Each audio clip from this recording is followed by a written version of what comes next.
Of course, everybody's heard the news. Trump was indicted yesterday. He will be arrested next week. But let's talk about what this means. Now that this is not just political rhetoric or bluster, this is a reality. The clowns at CNN are admitting that the case against Donald Trump is so thin that the odds of him actually getting convicted may be little to none. This entire circus stems from the payment to Sloppy Daniels, which the Manhattan District Attorney, the George Soros-funded puppet, is claiming was a violation of campaign finance laws because it wasn't declared to be a campaign expense. That's shaky.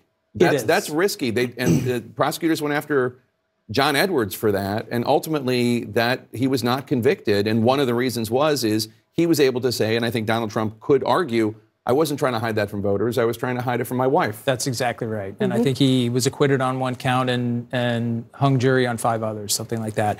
So what we have here is the underlying charge, is which in normal situations is a misdemeanor, is the falsification of business records. It becomes a felony if it's done with the intent to violate a different crime. And that's what the Soros puppet is claiming. In this case, we are guessing. We don't know. We don't know, right? Gee, I wonder what else it could be. One of the possible other crimes they might be using could be a violation of federal campaign finance laws. Which the federal government investigated this payment, and they decided that everything was fine. So it brings a question as to whether or not a New York State prosecution for falsification of business records can be elevated to a felony based on an intentional violation of federal law. There is a federal-state sort of potential mismatch there. It's unsettled law, so Prosecutor Bragg is going out on a bit of a limb.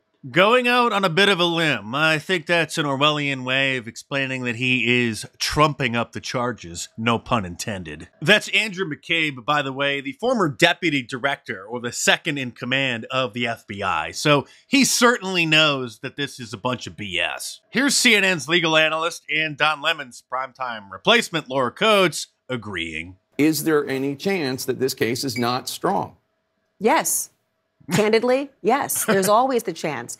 It's obviously a weak case, Jake, but I don't want to disappoint our viewers, so I'll just pretend like there might be a chance that he's guilty. I'll get into the mechanics of how a grand jury comes to an indictment in just a moment. When Hillary Clinton violated campaign finance laws by covering up the payment to the Steele dossier, which kicked off the Russia witch hunt, instead of being indicted for crimes, they were just told to pay a fine. When Barack Obama was caught hiding the source of some of his political donors, violating campaign finance laws, instead of being indicted, he was just fined $375,000 by the Federal Election Commission. Virtually every Republican, even the rhinos, with the exception of Liz Cheney and Adam Kinzinger and probably Mitt Romney as well, have denounced this political persecution. Ron DeSantis says the weaponization of the legal system to advance a political agenda turns the rule of law on its head. It's un-American. The Soros-backed Manhattan District Attorney has consistently bent the law to downgrade felonies and excuse criminal misconduct,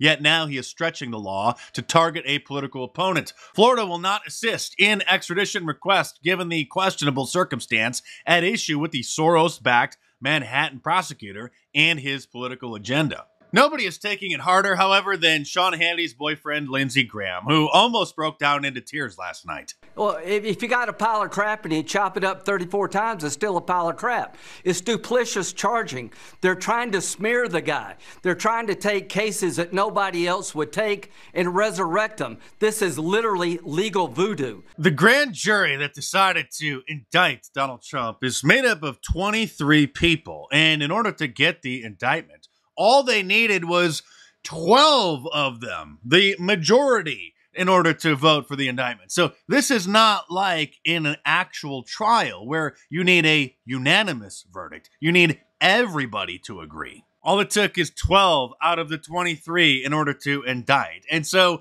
half of Americans are complete idiots. So this really isn't that surprising. Nasty Pelosi tweeted that the grand jury acted upon facts and the law. No one is above the law except Hunter Biden and the Biden crime family.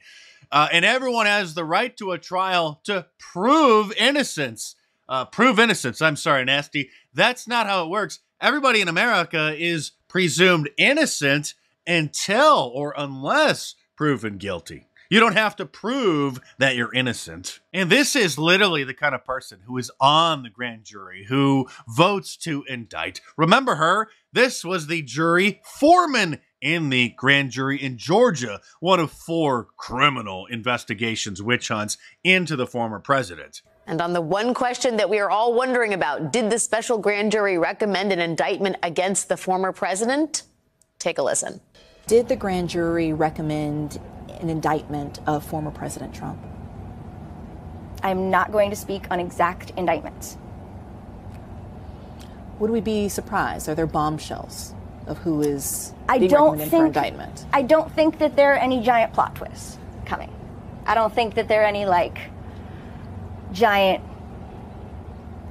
That's not the way I expected this to go at all. I don't think that's in store. This is literally the girl who the grand jury decided to be the jury foreman, to represent the jury in the court. So it sounds like another indictment is going to be issued perhaps any day now from another kangaroo court. Speaking of lawfare, do you remember that Twitter user who went by the name of Ricky Vaughn, who was indicted immediately after the Biden administration took power back in January of 2021 for posting a meme 4 years earlier during the 2016 election cycle, making fun of Hillary voters, saying that they could vote by texting in their vote? That case has been stuck in a hung jury for 3 days now and can't come to an agreement, which means that if that continues for another day or 2, then the judge is going to declare a mistrial, which means that he will not have been convicted. What's happening here and in Trump's case is lawfare, legal lawfare, the abuse of the legal system, particularly the power to prosecute, which this law textbook perfectly explains. The first major issue of prosecutorial discretion is the decision to investigate. Justice Robert Jackson, who had been Attorney General of the United States, called that the most dangerous power of the prosecutor because it enables the prosecutor to pick people he thinks he should get rather than pick cases that need to be prosecuted. Irving Younger, reflecting on his own experience as a prosecutor, similarly observed that a prosecutor's power to damage or destroy anyone he chooses to indict is virtually limitless. Bennett Gershman, another former prosecutor who is one of the most thoughtful commentators on prosecutors' ethics, noted that the prosecutor's decision to institute criminal charges is the broadest and least regulated power in American criminal law. When a prosecutor focuses on a person, Jackson said, it is not a question of discovering the commission of a crime and then looking for the man who has committed it. It is a question of picking the man and then searching the law books or putting investigators to work to pin some offense on him.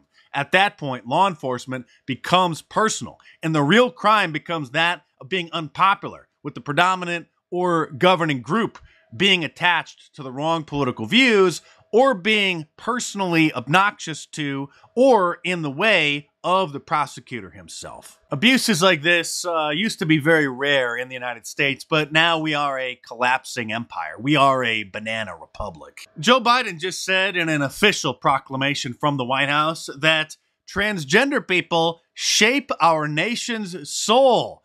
And when I first saw a screenshot of this article floating around social media, I hoped that it was photoshopped, that it was a meme, that it was a parody, but it's real. This was inside the Capitol building in Kentucky yesterday when a bunch of rainbow people stormed the Capitol to try to stage an insurrection because they're upset that the governor signed a new law where it prevents doctors from performing gender-bending surgery on children. I think it's safe to call this the Queer Anon Shaman. By the way, I just joined Locals if you want to sponsor my work that way, and join my exclusive Locals community, which, if you're not familiar with it, is basically like a private Facebook for members only. There's a link to my Locals page, my Subscribe Star, and my Patreon accounts, all down in the description below. So click it and head on over there and check them out.